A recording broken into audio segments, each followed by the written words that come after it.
Okay, we're back. We are in part 2 of recovering, vacuuming, and recharging this vehicle. So the refrigerant has been recovered. We do not have any refrigerant pressure, which is good. So once you get to this point, you can repair the AC system. So what we're trying to do is just explain the process of all this. So what we're going to do is just pull this system into a vacuum using a vacuum pump. So this little guy here is fairly small. If you're working in diesel industry, you want to get a bigger vacuum pump. This one's only 1.5 CFM, so it'll be perfect for this little car. So all we got to do is connect our manifold hose to the pump. We've got a couple of different size connections, and we're going to flick it on, and we're just going to make sure these are still open, and they are. And what you're going to see is you're going to see this needle pull somewhere between 20 and 30 inches of vacuum. So this is a necessary step to boil off the refrigerant, not boil off the refrigerant, but boil off any moisture that is left in the system. So if the system has been open for a long time, we need to make sure that we're doing, in my experience, a 30 to 45 minute vacuum to ensure that we have properly pulled the system into a vacuum and have boiled off the refrigerant. So one more thing you can do if you're in a low temperature climate like we're in, you can actually start the vehicle, shut the hood, and let this thing run, and that'll actually quicken the boiling process of the water. So just for reference, when you put the system in about a 26-inch vacuum, water's boiling right around 100 degrees. So if you shut the hood, you're going to increase the temperature of the lines, and it'll increase the effectiveness of this process. So we're just going to let this thing sit, do its thing. We're going to go do a little bit of work, come back after 30 to 45 minutes, and we're going to recharge the vehicle. Okay, so the next part we're going to move into is going to be recharging the vehicle. So we've let it sit for 30 minutes. You can see right now we're pulling a pretty sufficient vacuum. That vacuum is held. So one thing you can do to kind of cover your bases is you can actually just shut these couplers off. You can hear the pump is working a little bit harder. You can shut that off, and what you can do is just walk away. You should not see this low side gauge rise. If this rises back to 0, that means that you have a leak in the system. So I know that this vehicle does not have a leak. We're going to simply recharge this thing. So it's a pretty simple process. We're going to use this yellow hose one more time. So what you can do is you can either recharge with brand new refrigerant, or you can recharge with your recycled refrigerant. In my experience, I like to replenish the vehicle with fresh refrigerant rather than the recycled, because you don't know what kind of non-condensable gases could be in here. You could have some air in there, and the vehicle will not work well with air. It needs to have 100% refrigerant. So we're going to give it some fresh juice today. So there's a lot of talk in the industry about how you should recharge a vehicle, and what I mean by that when you're doing this kind of process is, do you do it right side up, which is vapor, or do you invert it and charge liquid? So the issue with charging liquid on a vehicle is you can actually slug the compressor, and what that basically means is if you're putting a bunch of liquid in and it gets pulled into the compressor, it can bend the reed valves, because most of them are piston compressors, which can damage them. So it's a good habit to do it upright, and so that's what we're going to do. So we're going to set this. It's very similar to propane. It gets swashes around in there really easily, so we're trying to keep that slosh from happening. So you can see we're bouncing a little bit there. I meant to hit the what button there. So we're going to hit tear. That'll zero the scale because we want to just measure the vehicle spec. So we're going to crank this guy down on there. Okay, so we got that hose connected. What we're going to do is we're going to make sure these are closed. We're not reefing on these. or just seating them. That's all you need to do. This vehicle's charge level is 21 ounces, so we're looking at somewhere around 1 pound 5 ounces of what we're going to charge into the vehicle. So it's really simple the way this works. So what we want to do, we're just going to hit tare, zero the gauge one more time. We're going to open up the refrigerant. You should hear a little hiss there. This is another thing to consider. Right now, the system is still into a vacuum, but now that I've opened this, technically there's some refrigerant pressure here. So what we want to do is we want to just hit this Schrader valve just a little bit until we get some, there, got all the air purged out. This refrigerant boils at a really low temperature, so you'll feel it get really cold, but we just want to make sure that's purged. Okay, so there's two different ways we can do this as far as replenishing the vehicle with refrigerant. We can either open both of these with the vehicle off, let it fill up, or we can run the vehicle and charge it just through the low side. So what I would like to do in this video is just open these ones up, let it fill to the 1.5 pounds, and then we're going to follow up and performance test it and make sure it's functioning properly. So that's what we're going to do. We're just going to open these guys up. You can hear the refrigerant boiling off, starting to fill up. And so what you want to do is you really want to keep your eye on that scale and make sure that you're not under or over filling the vehicle. So we're going to go right to that 21 ounce mark, and you can kind of see that it's kind of a slow process. So when you do the vapor version like we're doing right now, it's a good idea to almost heat this up with a hair dryer to get the refrigerant to boil. But you can see that we basically have stopped, our charge has stopped. And so what I need to do is I actually need to use the vehicle's AC compressor to pull it in. So I'm going to shut both of these. I'm going to start the vehicle, and we're going to pull it in with the AC system. Okay, so you can hear that audible click. The AC compressor did turn on. So we're just going to open up just the low. We can't open up the high because the pressure is, the high side's pushing the refrigerant, the low side's pulling the refrigerant. So we're just going to open this up, and we're going to let the AC compressor pull in the refrigerant. So this, like I said, this can be a little bit of a time-consuming process. You can see that we're starting to slowly pull in the refrigerant. Okay, so we've had the low side open. We're charging it with vapor. The issue that we're running into is the charge is actually really slow. So what we're going to do is we're going to invert the bottle. This is my little trick. So we added 9 ounces so far. We need 21. So I'm gonna actually flip this bottle over.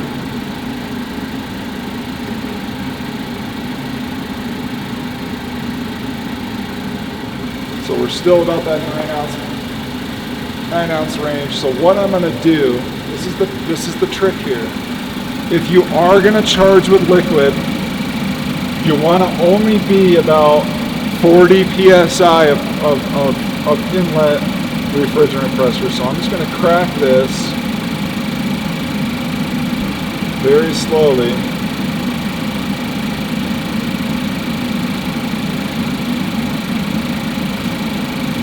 It's going to be a little bit hard for you guys to see, but this is actually a sight glass. I don't know if you can see. If I just barely crack this, the glass is a little hazed, but I'm actually getting some liquid coming out of the bottle. So what you can see on the scale now is we're starting to accelerate. We can get the refrigerant to move in quicker when we're pulling in a liquid state. But like I said, you're going to run into the risk of damaging the compressor. So if you do it very slowly, you won't have that problem. If I just open this thing up, I'm going to put a bunch of liquid in there. I'm going to buy a compressor for the vehicle, and I don't want to do that. So you can see we're getting really close. We're getting really close to our spec. Gonna let this slowly go into the vehicle. So we're at 18, getting close. We need the 1 pound, 5 ounces. When we were doing the vapor, it was just so slow. We honestly don't have time to wait for this thing to recharge, so we need to just do this just right. So we're almost there. So there's the 1 pound, 5 ounces. I'm gonna snug this up. I'm gonna flip the bottle over. I'm gonna shut this valve because this is live. If I just open this up, I'm gonna spray a refrigerant. That's called venting. That is illegal in all 50 states. You will get fined if you get caught, so just don't do that. This is live all the time. Okay. So now what we're gonna do, and we're gonna follow up with a quick performance test on this vehicle and ensure that it's working properly.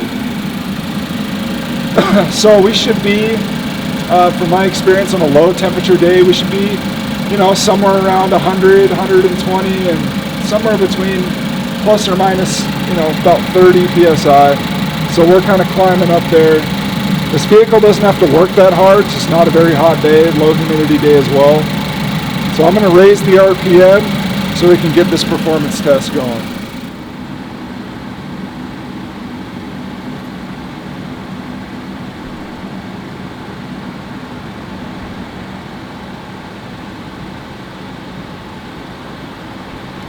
Okay, so I set the vehicle max AC, max cold.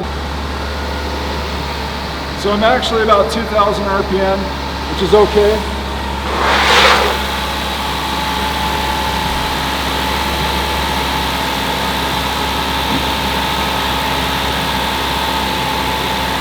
So being that this vehicle is compact, the AC compressor's on the bottom of the vehicle, it's actually fairly inaccessible. I can at least get to the high side and feel this line.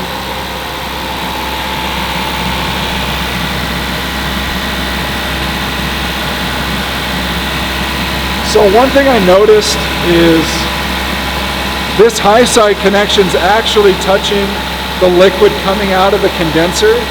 So our pressure is actually going to be a little bit less. That's why we're not seeing it very high on the gauge. It's pretty low on the gauge right now. And our low side is touching low side or cool vapor. So remember, I just want to do a full field test on this vehicle.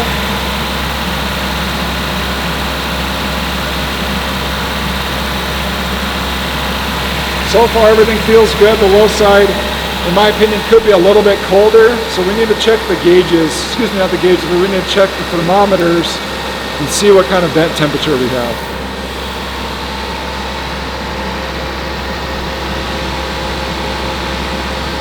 So currently we're at 62, 65 degrees. I'm going to double check, make sure all our settings are good.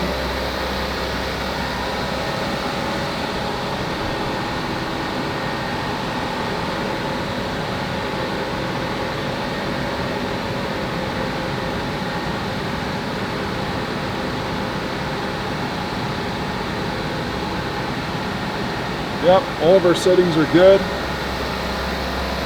So one thing that I really don't like right now is our vent temperatures really should be between that 40 to 50 degree mark, and they're not. They're right around 60, 65. If I go out on a hot day, the air conditioner is not going to function right. So what we need to do is we need to figure out why we're not at that spec. My hunch tells me that we have lost a little bit of refrigerant somewhere in the process. We're somewhere close to 100 and we're only about 35 on the low side. My hunch is telling me that we have a little bit of a charge issue here.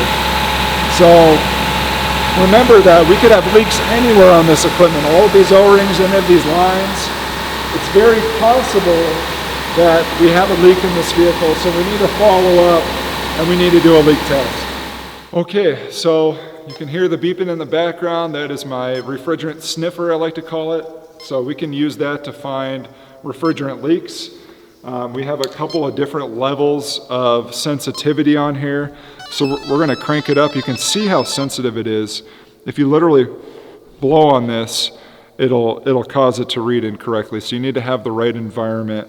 And honestly, this tool can be very fragile, but it is very effective. So we recharged this vehicle, and we had a little bit issue with the charge, and I don't know if you can hear that, but we got a little bit of a problem here.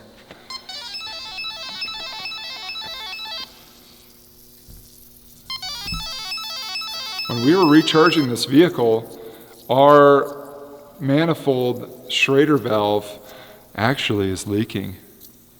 So what's interesting here is with these valves tight, we still have liquid that's boiling off there, but you can see how sensitive this tool is. It's very sensitive. Wait for it to beep.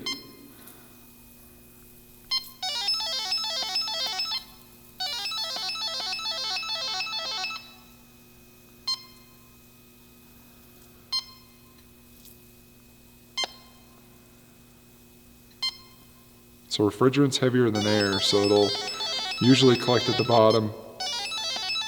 So we have a bad hose, folks. We charged this vehicle and didn't know that we had a faulty hose. So what likely happened when we were in that recharge process, we may have been losing a little bit of refrigerant as we were recharging, because our pressures are not where they need to be, our vent temperatures aren't where they need to be. The other thing that I picked up on is I was fielding the lines between the condenser, and this should be hot going in and it should be cool coming out, and it was not hot coming in. So in my experience, if it's not hot coming out, it's either a faulty compressor or we've got a charge issue. And so what I'm going to do to kind of follow up on this is I'm going to use this tool, and we're just going to check the areas that we can get to with this with the sniffer. So if I pull these off, we're going to have a little pop of refrigerant, which is going to give us a false reading.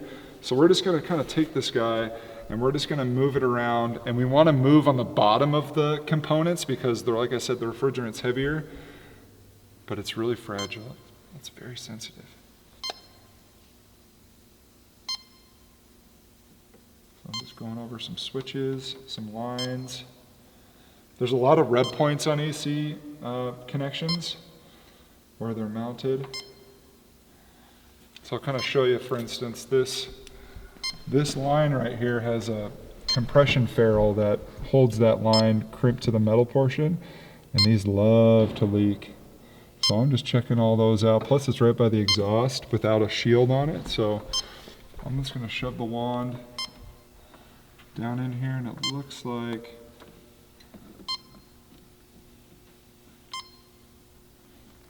if the instrument starts to freak out, you've found some area of leakage, but everything looks good there. I'm going to follow this liquid line. Follow it down. There's a real strong bracket there. That looks okay.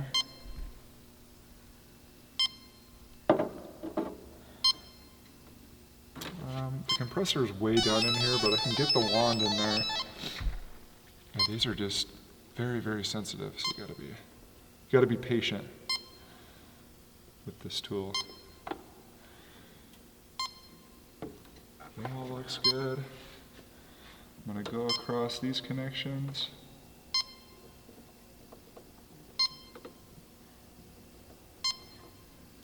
Nothing's popping out there. The problem with this vehicle too is you can't see the condenser. Fragile. So anyways, that's just kind of a quick and easy check to use with the refrigerant sniffer, but we know that we have a faulty hose, so we need to repair the hose. And what I recommend that you do if you have faulty equipment like that while you're going through the process, you should really recover, re-vacuum, and recharge, and to get this hose replaced.